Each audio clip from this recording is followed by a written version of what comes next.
el arquitecto Manuel Ruiz. Él es investigador y entre otros temas ha visto bastante el estudio sobre la vivienda colectiva desde la época colonial hasta el siglo XX.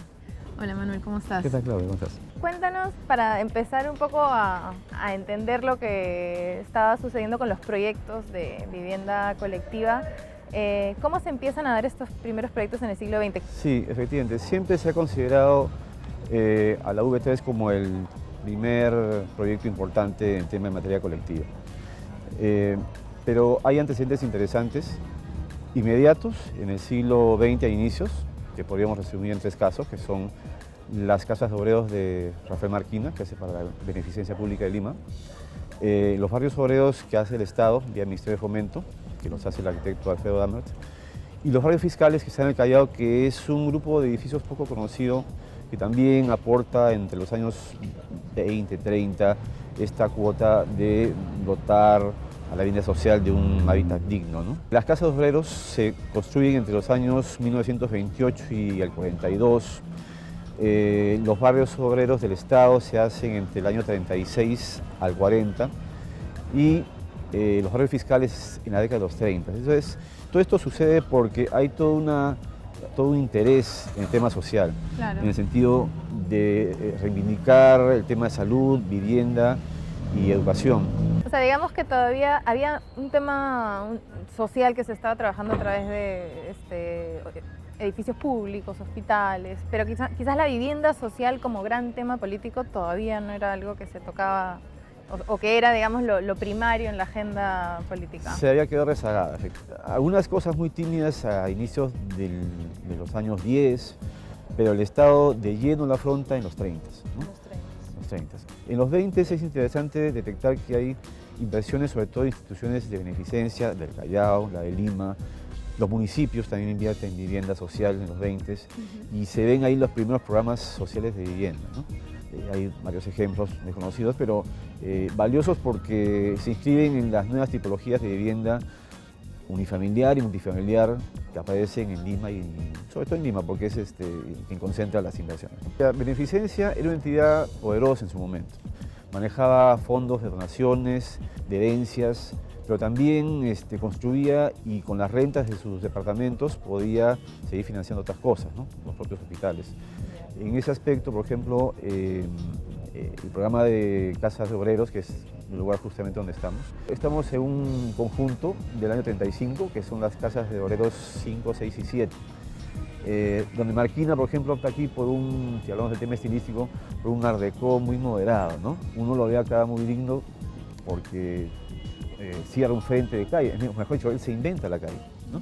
Esta calle no existía y al momento que se decide invertir en los terrenos del antiguo Hospital de Santa Ana, le queda un gran terreno y decide darle valor a abriendo la calle. Beneficencia, como bien dices, mejora sus propiedades en lugares de poco valor y se compromete a mejorar zonas deprimidas de la ciudad. Trabaja en el RIMAC, en Monserrate, en Barrios Altos, como estamos acá, y recupera ciudad, ¿no? Mientras que los barrios obreros del Estado, en 3 años o 4, que hace 5 programas, más bien opta por grandes terrenos en las afueras, ¿no? Lo que es hoy la avenida Caquetá, que era en esa época la parte de expansión de Lima, como también era La Victoria, ¿no?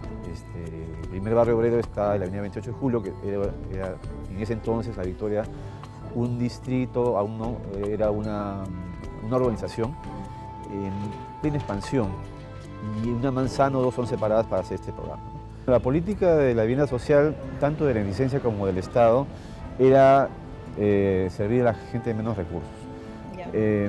Lo que pasa es que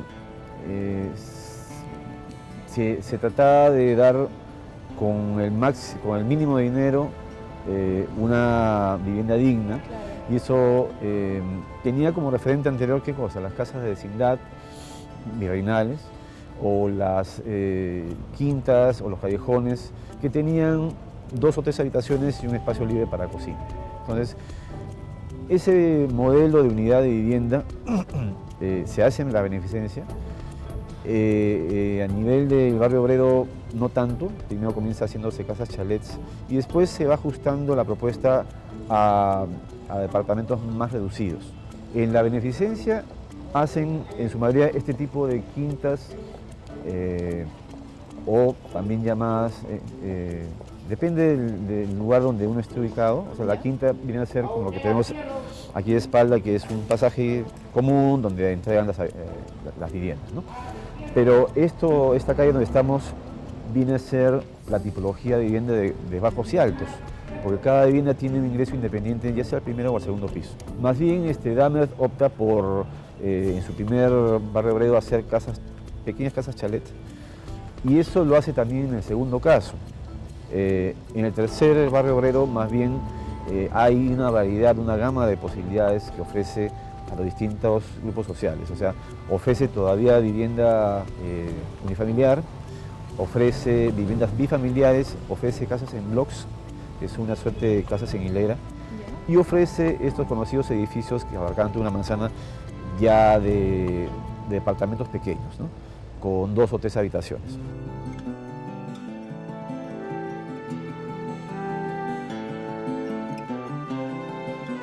En el caso del barrio 1, podríamos hablar de casas chalets que están sobre todo en torno a una manzana que tiene al centro un campo deportivo.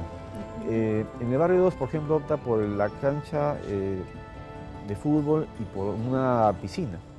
O sea, comienza a variar también el tema recreacional. Pero en el 3 parece que la presión social es mayor que la posibilidad deportiva y más bien ya se concentra en diseñar y construirse luego las viviendas, ¿no?